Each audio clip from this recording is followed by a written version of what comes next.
Assalamualaikum warahmatullahi wabarakatuh. Perkenalkan, saya Jahi Elim Sibarka, NRP 20422158. Pada kesempatan kali ini, saya akan membahas mengenai connection port and data communication. Untuk yang pertama, yang saya bahas di sini adalah interface port. Di sini dapat dilihat interface port dibagi menjadi 5, yaitu RJ45, DB9, DB25, USB, dan HDMI. Untuk RJ45 sendiri terdapat 8 input. 8 input sendiri ini merupakan CTS, DTR, TXT, SGNT 2 kali, keempat dan 5, kemudian RXD, TSR, kemudian RTS. Untuk connection RJ45 sendiri terdapat dua model, yaitu straight connection dan cross connection. Untuk straight connection urutannya dapat dilihat ini. Untuk cross connection ini berbeda dari straight connection pada bagian orange ujung kabel kedua, yaitu yang oranye diganti menjadi hijau, kemudian yang hijau diganti menjadi oranye. Untuk yang straight kabel ini digunakan untuk koneksi untuk menghubungkan hook or switch. Untuk yang cross sendiri itu dapat digunakan untuk peer to peer. Ini penjelasannya. Kemudian ada DB9. DB9 ini merupakan jack yang dapat 9 pin. Untuk pinnya sendiri yaitu DJD, RT, DT, DTR, ground, RI, CTS, RTS, dan TSR. Kemudian untuk DB25 sendiri terdapat 25 pin sekian. Kemudian untuk USB sendiri terdapat 3 macam, yaitu USB A, USB B, dan USB mini. Untuk HDMI sendiri terdapat 18 pin output dan input.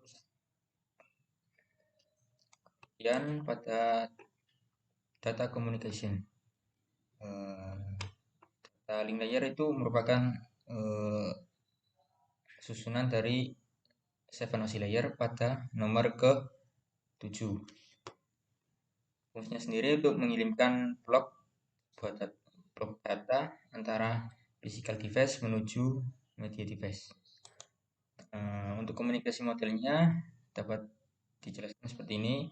Dari source system itu dari source menuju transmitter, lalu ditransmisikan oleh network public telepon, kemudian diterima oleh receiver dan dilanjutkan menuju destination atau servernya. Komunikasi model itu terdapat 4 tipe, yaitu human to human, human to machine, machine to human, machine to machine. Untuk pembagiannya sendiri, komunikasi teknologinya itu terdapat teknologi arus, teknologi arus, elektrik, dan grafik.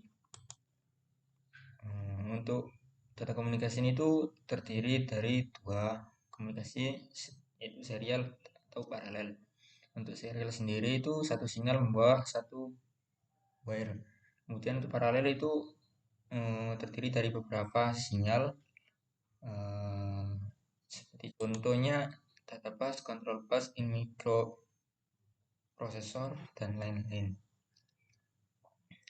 Kemudian untuk komunikasinya, pada data komunikasi menggunakan bit stream, seperti contoh WOW dengan huruf pertama yaitu kapital.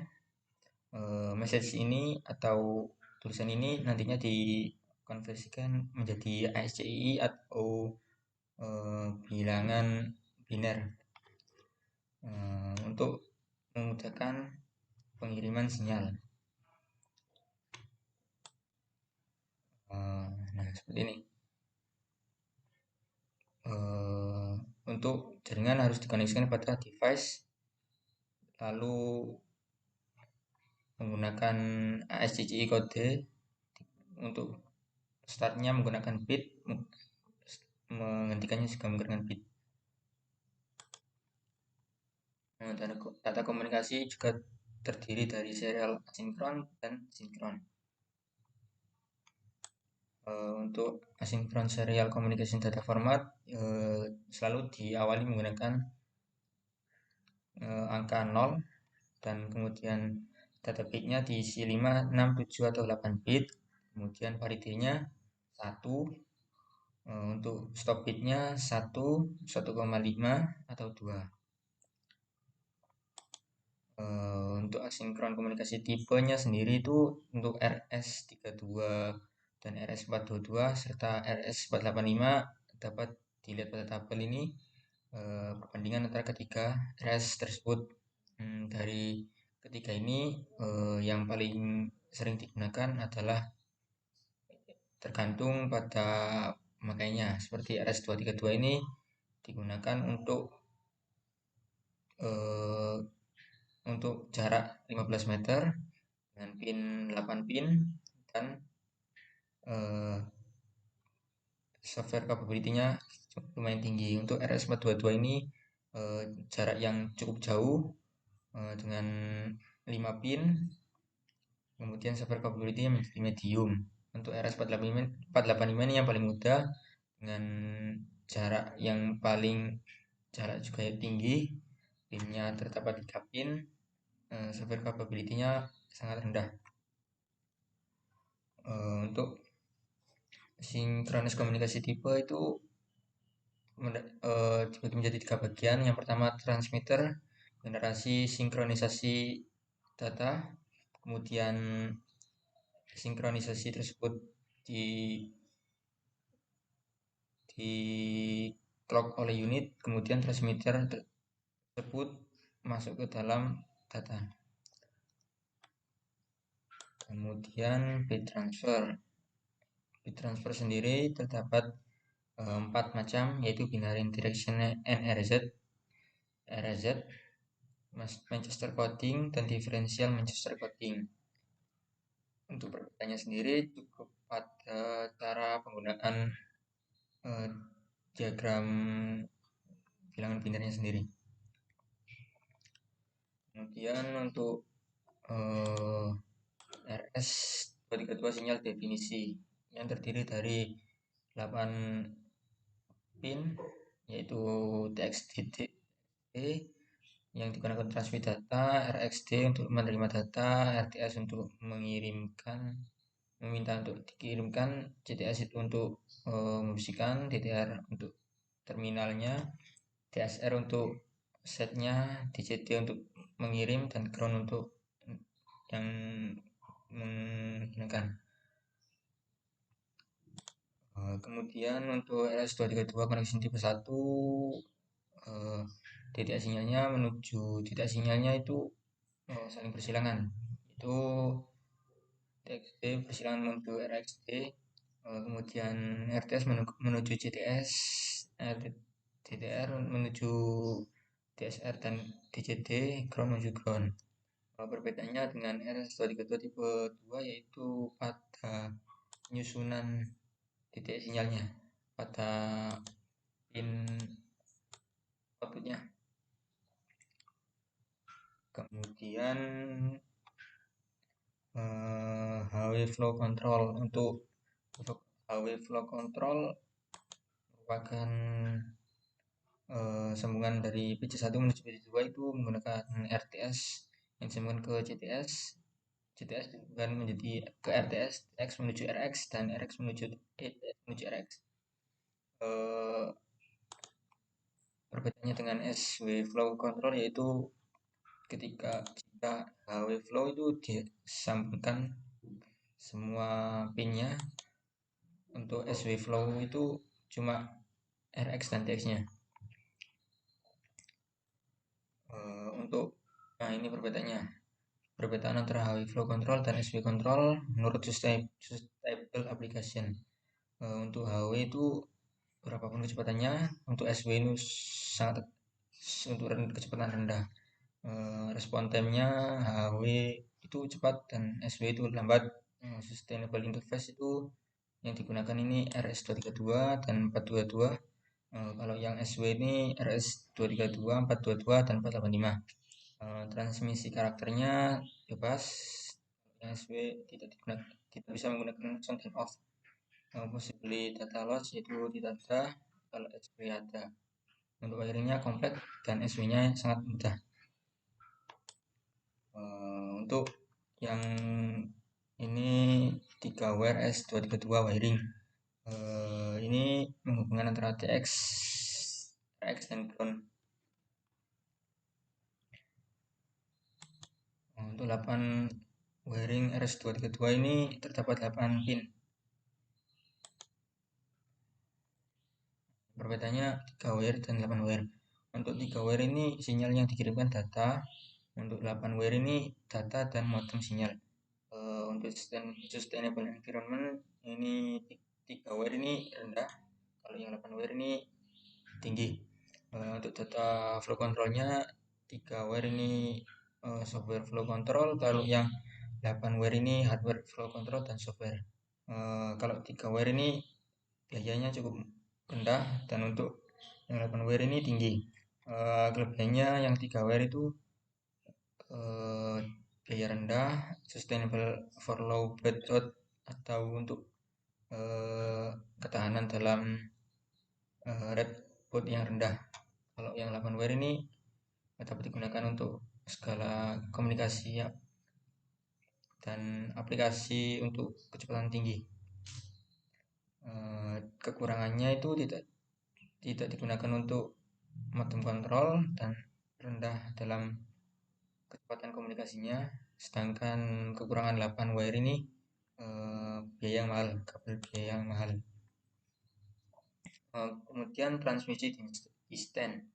Untuk interface properti dari RS232, RS422 dan RS485 ini max length-nya atau jarak terjauhnya 15 meter untuk RS232, 1,2 km untuk 422 dan 1,2 km untuk 485. Sedangkan untuk max jarak terjauh tes yang telah digunakan untuk 232 itu 100 meter menggunakan 38400 bps, 50 meter untuk 57600 bps, 20 meter untuk 1152200 bps. Untuk RS422 ini 1,4 km untuk 9600 bps dan 1,1 km untuk 38.400 bps.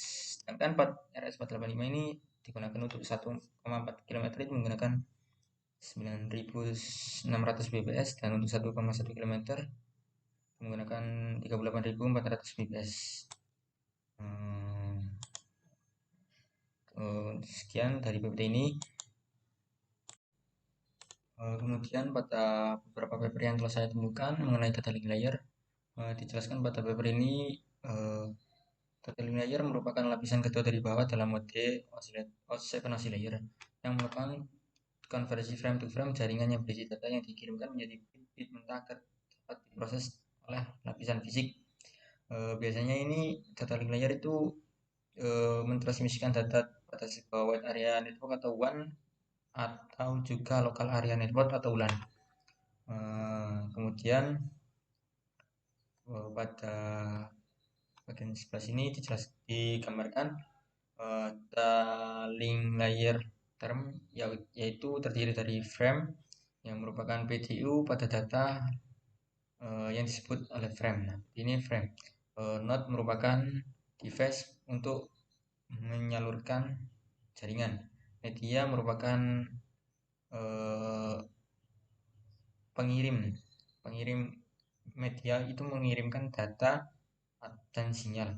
Network sendiri merupakan pengirim bit tersebut agar berjalan dari node to node. Kemudian pada sebelah bawah sini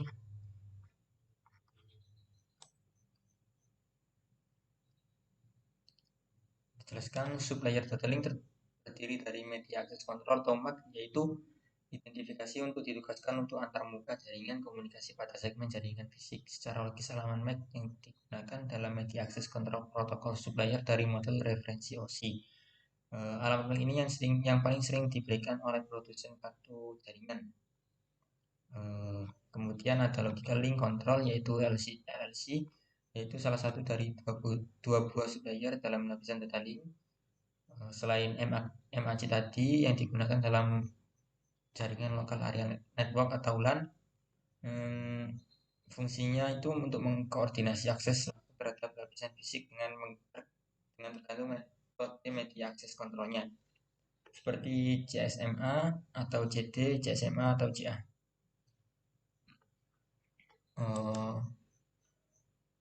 Untuk masalah-masalah data link layer dapat eh, dapat dilihat dari data link layer yang layanan unacknowledged connection, yang kedua layanan unacknowledged connectionless, yang ketiga layanan acknowledged connection orientasi. Yang ketiga layanan tadi itu eh, merupakan bagian dari data link layer. Kemudian untuk penanganan kesalahan transmisi biasanya dilakukan tiga metode, yaitu metode ECO, yaitu metode yang paling sederhana di mana pengguna komputer dapat melihat proses pertukaran data melalui data monitor. Kemudian yang kedua ada metode paritas, yaitu menggunakan bit paritas, yaitu dengan tambahan bisa 0 atau 1 yang digunakan untuk mendeteksi kesalahan pada jumlah data yang dikirim atau yang diterima.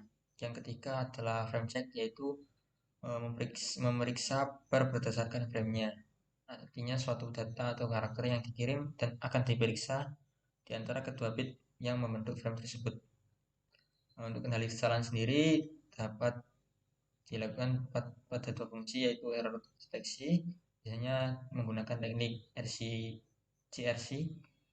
Yang kedua, automatic repeat request, ketika error terdeteksi, pengirim meminta pengirim ulang frame yang terjadi kesalahan. Kesimpulannya, data link layer merupakan OSI layer dengan yang kedua dengan 7 arsitektur OSI yang terdiri dari physical data link, network, transport, session, presentasi, dan aplikasi. Sedangkan fungsi tadi data link layer yaitu untuk mentransfer data ke physical, network, akses, internet, transport, dan aplikasi.